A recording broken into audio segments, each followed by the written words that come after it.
Over the past few years I've visited many different castles and historic buildings, but none come close to Tantallon Castle. This beautiful Scottish ruined fortress lies close to the English and Scottish border and is situated in a spectacular location. Throughout its history, it saw a number of brutal sieges and attacks in which much damage was caused to the walls of the castle, leaving it today in a ruined condition. Today we explore Tantallon Castle and talk about its history while showing you around, and remember to support our channel, please make sure to subscribe. Tantallon Castle is incredibly unique. Its construction featured a single huge curtain wall that secured it on three sides due to the fact that the coast, sea and steep cliffs, protected it on the final side.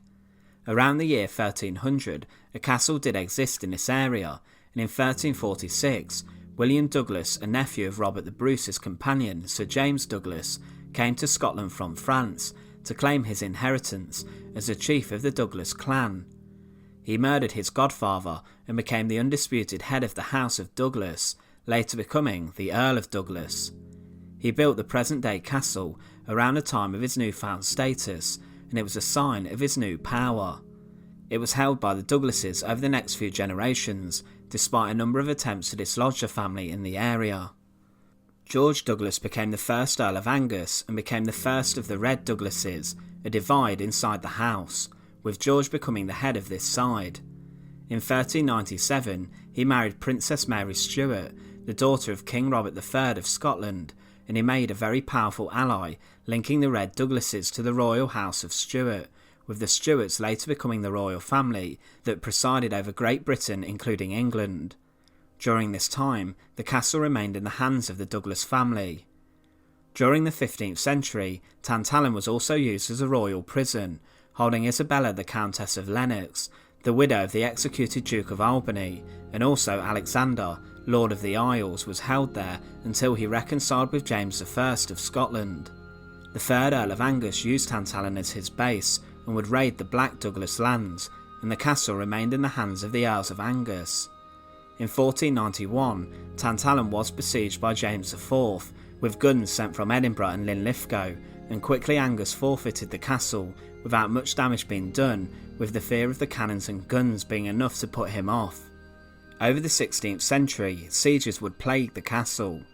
In 1514, Archibold Douglas, the 6th Earl of Angus, married James IV's widow Margaret Tudor, the daughter of Henry VII of England and Regent of Scotland for her son, James V.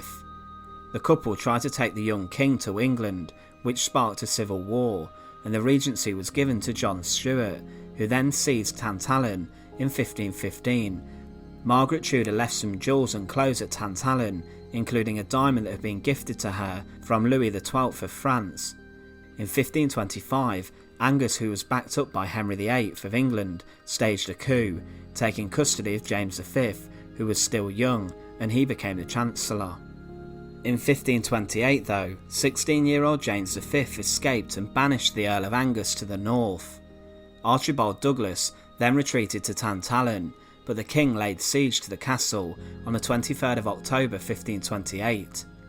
James V borrowed guns from nearby Dunbar Castle and besieged Tantallon with great strength.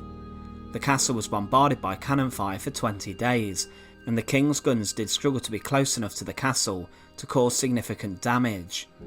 The outer ditch of the fortification did its job, but Tantallon was damaged slightly by the artillery. The king later lifted the siege, and Archibald, being very determined, counterattacked the king and even captured his artillery. In May 1529, Archibald fled to England and left the castle to James and would later recover it. The king at this time spent time rebuilding and strengthening the castle. On the Earl of Angus's return in 1542, he was still in contact with Henry VIII and allowed the English ambassador to Scotland to stay at Tantallon to negotiate a marriage between the infant Mary Queen of Scots and the future Edward VI. During the War of the Rough Wooing, the castle was bypassed by the English when they invaded Scotland due to the Earl's sympathies and links to the English king. The English army laid waste to much of the area, burning down nearby fortifications, but Tantallon was left. Archibald the 6th Earl died at Tantallon in January 1557, and the castle was then sieged by the Queen Regent Mary of Guise. A garrison of 7 horsemen and 22 soldiers were now based there, and Mary Queen of Scots would visit in 1566. The 8th Earl of Angus, who looked after Tantallon, tried to negotiate a treasonous pact with the English and was forced into exile at the time, with Tantallon being a very rich castle. It was furnished with the best, having a bed of green velvet and damask, a bed of crimson velvet embroidered with images and beasts of gold, and another bed of gold. There had even been a brewhouse in the castle established. When the 8th Earl of Angus died in 1588, the earls then lived in other castles and tended to neglect Tantallon. In July 1592, James VI took possession of the castle, but then the 10th Earl of Angus, William Douglas, would move in November 1608. Tantallon once again was used in a military capacity during the Bishops' War of 1639, with the Douglas family remaining Catholic after the Scottish Reformation, and they found conflict because of this, with the Presbyterian Covenanters capturing Tantallon. During the Third English Civil War, Oliver Cromwell's forces invaded Scotland in 1650, and in February 1651, a small group of royalists were based at Tantallon, and they were causing Cromwell chaos, attacking his lines of communication. Cromwell retaliated, sending 2,000 to 3,000 troops to lay siege to the castle, with the majority of his artillery also going. After 12 days of bombardment, a breach in the castle's walls was made inside the Douglas Tower. This forced the defenders to surrender, but only after they would receive no punishment or death for their actions. After the siege, Tantallon was left in ruins and was never repaired or lived in. Following this, very little happened in the castle until 1944. The castle even played a role in preparing the Allied forces for the Normandy invasions of D-Day. A few weeks before, captured German radars were sent to the castle and were used in training RAF bomber crews, including the famous Dam Busters. They were used in a huge effort to deceive the Germans as to where the Allied invasion would actually take place. On the night before D-Day, thin strips of aluminium foil were dropped by 2 bombers near to 2 locations around Normandy. These were dropped in so many large quantities, there was hope that the bombers would be able to create on German radar an illusion of a huge approaching naval fleet, even though it was simply fake. The technique was perfected in the water and sea around Tantallon Castle. What we will now do is show you around the different parts of Tantallon. The outer defences and the curtain wall are the most prominent defensive elements to the castle. One of the first things you notice when entering the site is the pure beauty of the huge castle in the distance, but beauty is one thing, but castles primarily needed to be good at protection. Because of this, a number of different ditches were dug around Tantallon to cause problems to attackers. One of the trenches that surrounds the castle was probably in fact dug by the English who besieged the castle under Cromwell as a place to protect themselves from the defenders' fire, and also possibly as a place in which they could launch their cannons from. There is also a ravelin found here. This is a triangular shaped fortification found in front of fortresses. The point of this was to have edges that would divide an attacking army, and it was a place to attract fire rather than upon the castle itself. The outer ditch dates back to the 1300s and was part of the castle's original defences, with ditches in history being an effective way of slowing up attacking forces. One of the first structures you encounter is the outer gate. Today you can see how the gate is ruined, and most of this damage was caused by Cromwell's forces. The outer gate would have been guarded by soldiers who controlled access into and out of Tantallon Castle, and no outsiders would have been allowed in. The outer gate also acted as the first line of defence, with guards being stationed here to keep an eye out for invading armies. You can also notice a number of sizable holes in the side of the gatehouse, and also how an existing archway would have been secured by a door which today has become derelict. Around the back of the gatehouse, you can also see where the outer curtain wall would have been that has fallen, and also how there were other rooms built into the gatehouse. The views from this part of the castle, out to sea, are spectacular, with the coast being literally right in front of you. The outer bailey would have been a hive of activity. There could have been many different buildings based inside this area of the castle, in which many different local people would work, performing their roles to serve the castle. Outer courts usually had a blacksmith working here, fletchers who would craft bows and arrows, and more domestic workers such as cooks or brewers. The purpose of the professionals here was to serve the castle's custodian and to create the best equipment needed for the castle's owner and their guards. Inside here, in particular, was a dovecote, a small building which was used to house pigeons and doves and to breed them in there. They were a very important source of food in Europe during the Middle Ages and were kept for their eggs. You can see inside here how many pigeons or birds would have been kept, and it would have been hundreds, all making extremely loud noises. The outer court may have also featured caponiers, defensive positions found along a ditch to allow covering fire to be directed towards attackers. The curtain wall of Tantallon is over 15 metres high and 3.6 metres thick. Within the walls are a number of chambers that allow guards to walk in between. Its curtain wall is huge and would have been formidable, and throughout history did survive some intense artillery bombardment. The castle's walls would have completely enclosed the inner court, and this part of the castle is accessible by walking across a small bridge which takes you across a final ditch to reach the main castle. A drawbridge did lead to the main entrance with an outer door. Beyond this was a vaulted passage that was protected by two further sets of doors and a portcullis. From here, openings in the ceilings allowed defenders to drop and attack any soldiers who had made it into the passageway, and they could have trapped the attackers inside. These murder holes were an effective defensive structure found inside gatehouses. The gatehouse itself is absolutely huge.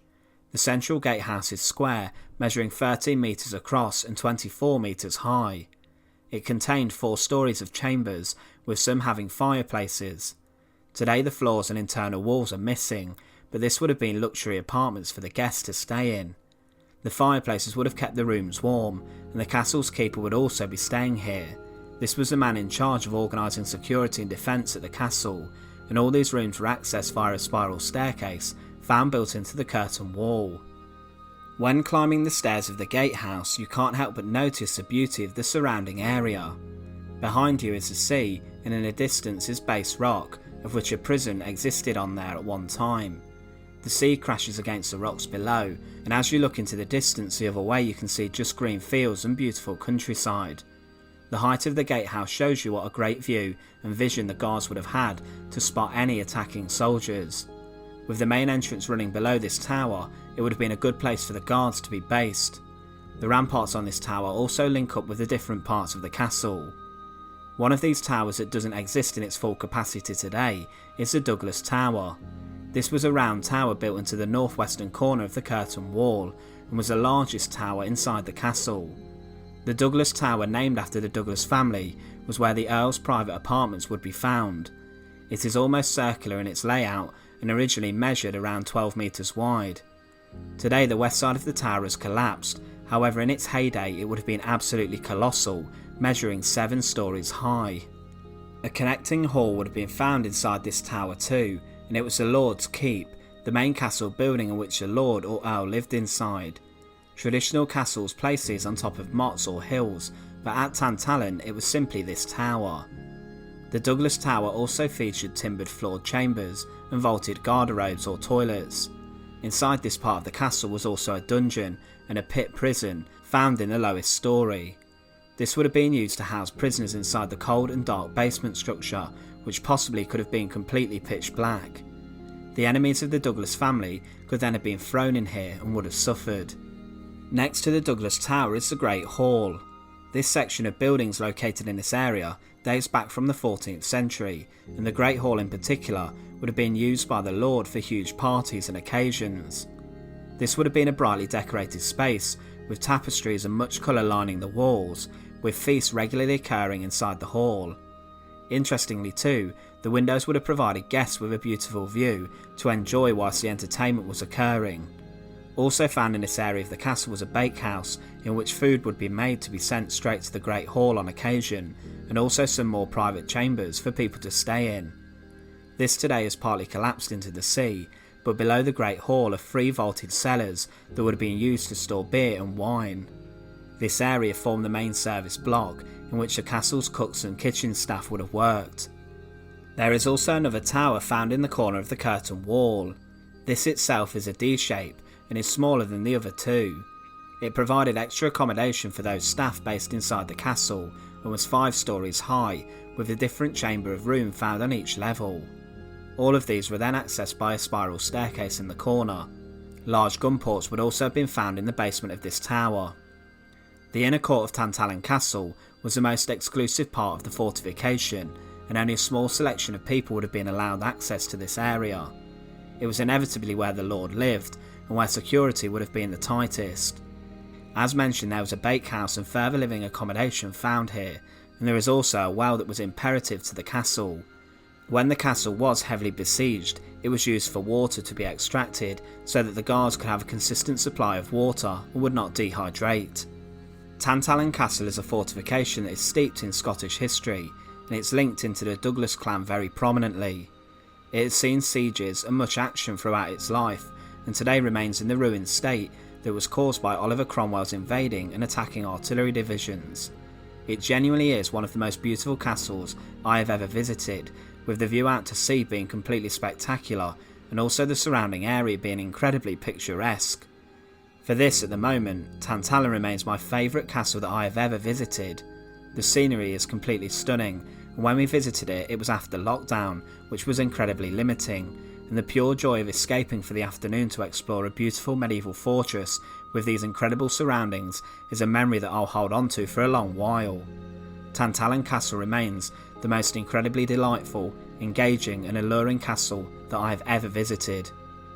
Once again, thanks for watching. To support our channel, please make sure to subscribe, and once again, thank you so much for watching.